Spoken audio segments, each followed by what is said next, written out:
علیکم. مردم شریف تاجیکستان نام من ایو. امروز ساعتای 18 یا که 18:30 با وقت مسکو ما افیر داریم. ای باید چما خواهیم گپ زد.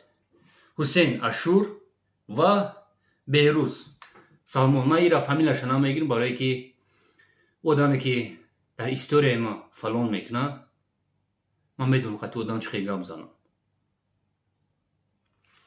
من پیش خودم گپ نمیزنم. من ای کامنتری که مردم مینویسه آدمایی که با ما زنگ میزنن خودشون میبروین افیر گپ میزنن. کدام روز، کدام مینوت، کدام سکوند. دوستانی عزیز، من دیگه خب کردن نمیتونم. یا فقط میگن دموکراتیا، آزادی سخن. بعد افیرشون مردم اگراژات میکنن، پول طلب میکنن، ای مادرشون دشنام میکنن، از خواهرشون دشنام میکنن.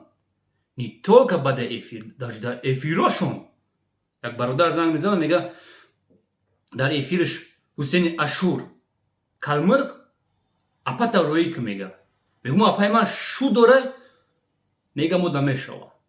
یا که یک برادر دیگه خواهر تا میگه ما در روی که میگه ما میگه میگمش خواهر ما 4 ساله میگه ما در فرقی نداره ما ایمینه ایمیش مورد زینا میکنه میگردم.